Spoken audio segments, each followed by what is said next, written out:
Following concerns that were expressed over President Trump's initial 28-point peace plan for Russia and Ukraine, there is now a revised edition, a 19-point peace plan that's now the focus of all the talks going around, and it has been very well received, at least more favorably, by Kyiv and our European allies. There are still some points to work through, and Ukrainian President Zelensky reportedly wants to meet with President Trump as soon as possible to try to finalize this agreement. But what can we make of all these latest developments? Well, joining me now to discuss this and more is Dr. A.J. Nolte. He's the Associate Professor of Politics at Regent University's Robertson School of Government, and he's the Director of Regent's Israel Institute. Dr. Nolte, welcome back to Washington Watch. Always an honor to have you, and happy Thanksgiving week to you. Jody, it's a pleasure to be with you, and happy Thanksgiving to you and everybody on Washington Watch as well. Well, thank you. All right, so let's talk about this 19-point peace plan. We don't really know a whole lot about it. We do have a little bit more information about the original 28-point plan, so maybe let's start there. What was it about that first plan that kind of stuck out to you? So the first question that you have to ask if you're trying to figure out what's been, with all these 28-point plan and 19-point plan is, so what actually is going on? Because we have leaks of this 28-point plan. We have confusion about, is this a U.S. plan or Russian plan? Was the Secretary of State even involved in it?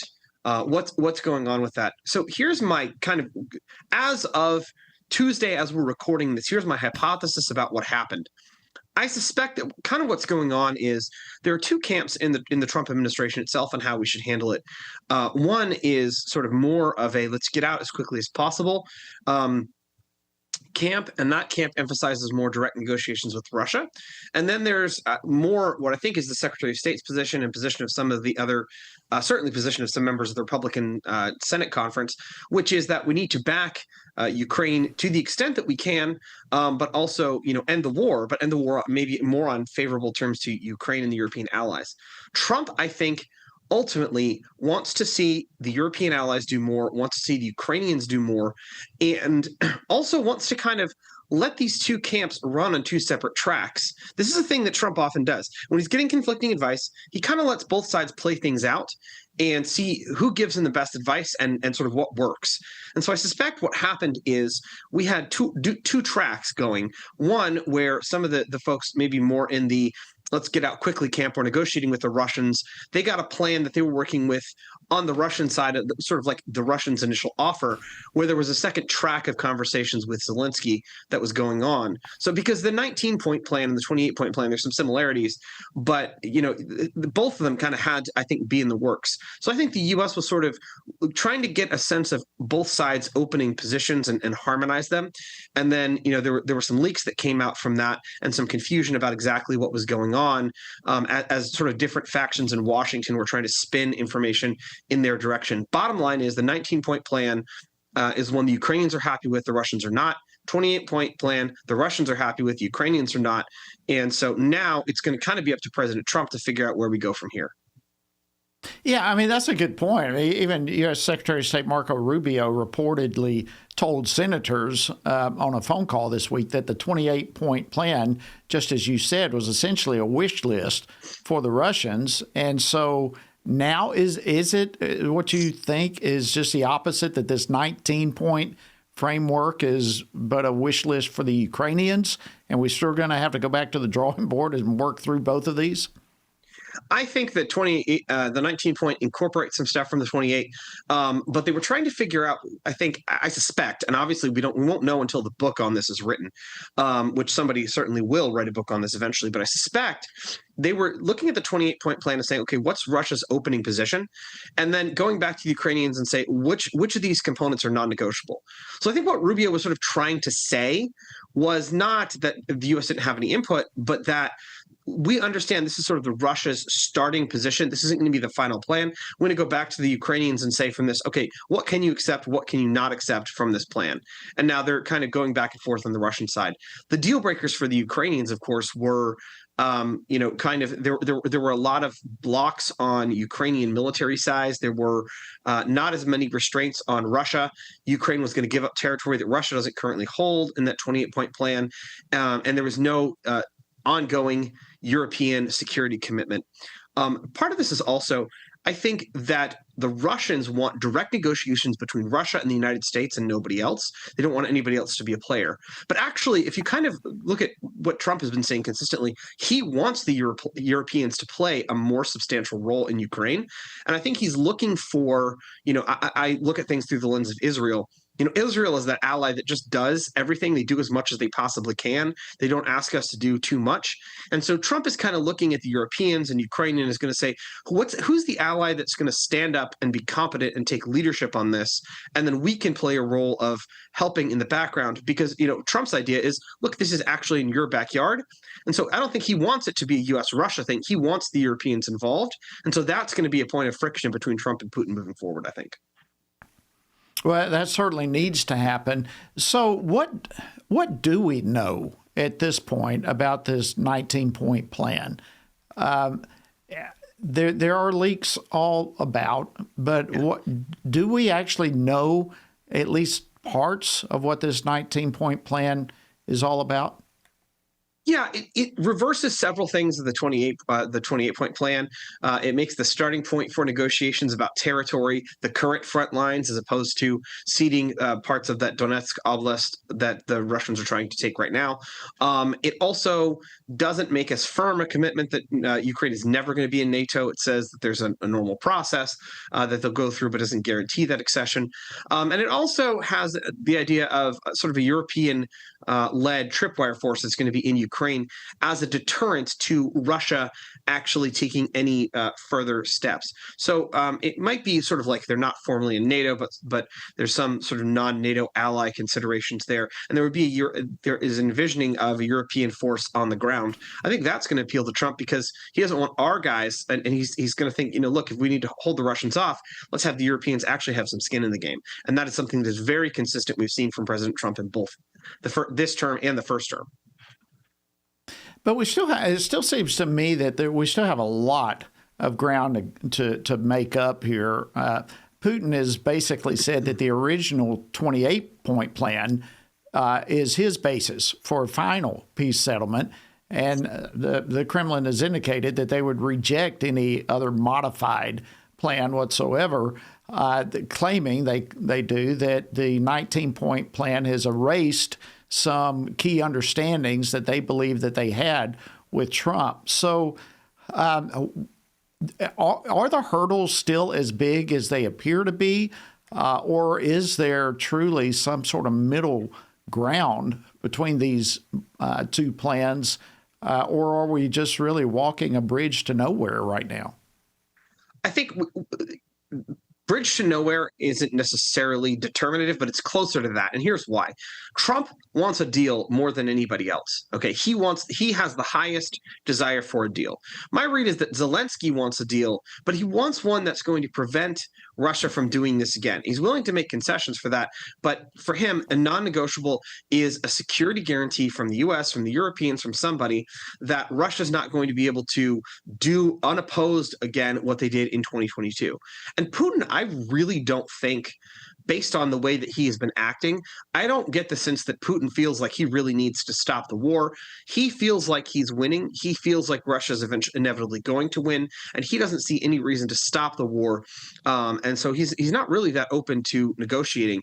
So the irony is that while the initial plan looked like Trump and Putin were very close, I think in terms of their general attitude, Trump really wants a deal, really wants to see this done, and Putin just doesn't perceive himself as having a whole lot of motivation. And so then if you're President Trump, you've got to be thinking about what is going to convince Putin that it is in his interests to end this war, even if he doesn't get everything he wants.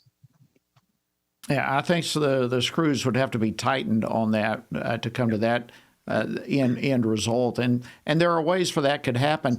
Is there any discussion about the 20,000 or whatever it may be children, Ukrainian children, that in essence have been kidnapped, taken away through all this war, for them to be returned to their Ukrainian families? I think it's going to be a hard sell for any peace negotiations on the Ukrainian side that doesn't involve that happening.